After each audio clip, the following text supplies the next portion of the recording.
So I just finished watching the movie AJOSEPO. I watched it on Ebony Life on Plus, which yes is a new subscription platform that I paid 1,500 naira for, and I now understand. I now get it. Do you know that this film AJOSEPO?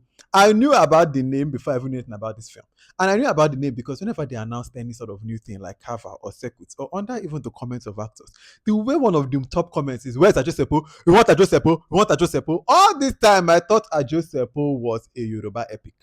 Who thought it was a good idea to call it Majosepo? Because all this time I thought it was a Yoruba epic. I'm so curious. I wish data could be studied, a study could be done to see how many of the core audience of this film did even show up for this film or did even bother to watch it because they didn't know that it was a film for them. Like me, I like a Yoruba epic, but I just didn't know that this particular film was not. And sometimes Yoruba epic have to be in the mood. This one is not. This film is more like a wedding party, like a The Kujus again. Like it's that kind of film. And it is so good. It is so funny. It is so like I wish this film was called something like Marriage, Magu, Madness, MMM, because that would have told us more about what it was than Ajosepo. I feel like that name was a hindrance to this film as far as I'm concerned. I found out the meaning is like unity or union or something like that, and I get it for like the marriage aspect, but the name sounds too Yoruba epic. But as a film, it's actually really good. I swear people have been waiting for this film. It is such a funny film. The characterization is so good. Like an ensemble cast, but the characters feel like human beings, like people that you know, and every actor knew who exactly they were trying to play. Like the characterization, I think, is my favorite part of this film. Like I love it. The directing to Kayode Kasum, one of my favorite directors, he knocked it out of the park. The film is I see one and they wait for Addressable. It's such a good film. But I cannot finish talking about this film without talking about one very big glaring issue, which was the problem of time passing in this film. This is the non-spoiler section, so I'll talk about it more with spoilers. But just to give you a brief summary of it, it's like, let's say I'm coming out from my house into my house. Outside, na night. Inside, na morning. This happens kind of like a number of times in this film. I'll talk more about that in the like spoiler section. But give grace. If you really give grace for that particular one and you just make a comment and for mine, the film as a whole, like for the film that they make, because I feel like maybe that was a technical issue. Maybe they had run out of time and they were shooting inside and all that, maybe. So I just gave them grace for that one. But outside of that, the film, oh boy, go watch this film. Nah, better film. Nah, better film. I don't go lie. I didn't waste my 1.5 subscribing to watch this film. Good film. So that's what I would say now without giving you spoilers. Going forward, I'm going to give you spoilers. You can save this video, watch the film, and then come back to continue the gist. But for those of us who have watched, spoilers ahead. Let's get into it. First thing where I write be say, family go make you crazy. Nobody can get under your skin quite like family happy, because the way the bride started to see sides of the groom that she had not seen because of how he treats his mother, like how his mother really seems to have such a hold on him. She had not seen that part of him before, and that opened his eyes. And even the way he was talking to his father, talking to his brother, like I'm sure she was like, I've not seen the side of you before. Or maybe she has. But it really, family just brings out that side of you. Then just the family chaos was really funny. But then the other thing I'll talk about is the Mago. That Mago storyline, which kind of like propels the second half of the film, I thought it was going to get tired. I really did. But it didn't. Like it was funny, like for the duration of it. And I can't talk about that part without talking about Bisola. Because Bisola was cracking. Bisola is my favorite character in this film.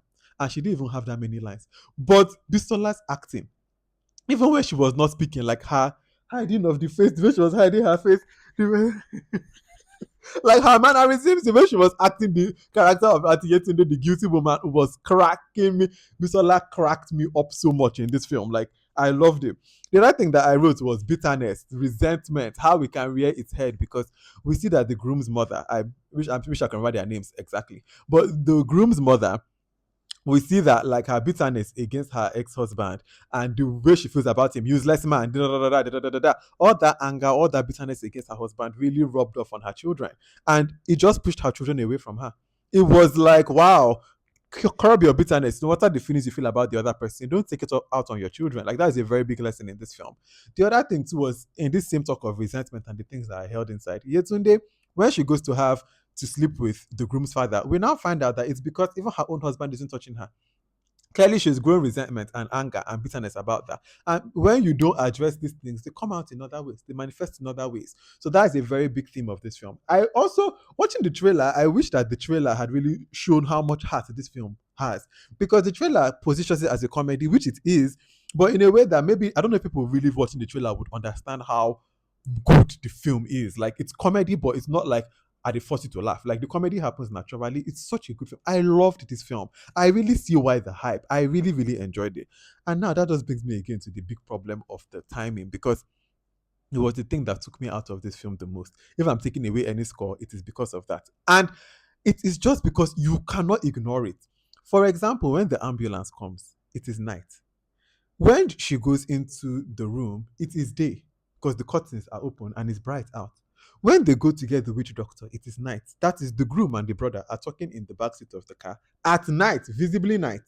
When they take the witch doctor back into the house, the curtains are open. It is day. Like it's the kind of thing that I was like, I just wish they had closed the curtains. And if I'm to opine what happened, I think maybe they were shooting the interior scenes and then they left the curtains open because maybe they forgot to close them and maybe they didn't even think that they will run out of time. But I feel like when they finished shooting that one and they now got outside, they realized, hey, time don't go, but we still need to shoot these exterior scenes. So we now have this mismatch of like night and day. It was jarring. It was really jarring. And then another part of it too is that some people kept on saying wedding day. Like the fact that I said at the end of this film, I'm sorry I ruined your wedding day. And some characters too were saying like, this is your wedding day. And I was like, wait, I thought the wedding day is the next day. And at the end of the film, it turns out that it is the next day. But when characters will be saying like your wedding day, like, oh, this is your wedding day, don't ruin my wedding day, it was getting confusing. So the time I wish was pinned down well. I wish they had just closed that curtain, but I'm sure they couldn't have known. The time passing is just it's the biggest glaring issue of this film. And there's not talking about this film or doing a review without pointing it out because it is very obvious. It's in your face. Like, I guess they've learned going forward. Please, next time, if you're even an upcoming producer or director, close curtain. Just in case. Just in case, unless your whole film is supposed to be done in daytime. Close curtain in case you don't know. Overall, though, I really love this AJOSEPO film. I really enjoyed it. I laughed so much. I had a good time watching it. I don't regret watching it at all. A fantastic film. Stellar film. So good. If you've watched this whole video and you have no idea who I am, my name is VDK. I make movie bingo cards, which you can find on my Substack, vdkfilmclub.substack.com, and I talk about films. Until the next film that I watch and the next video that I make, have a wonderful rest of your day. Bye.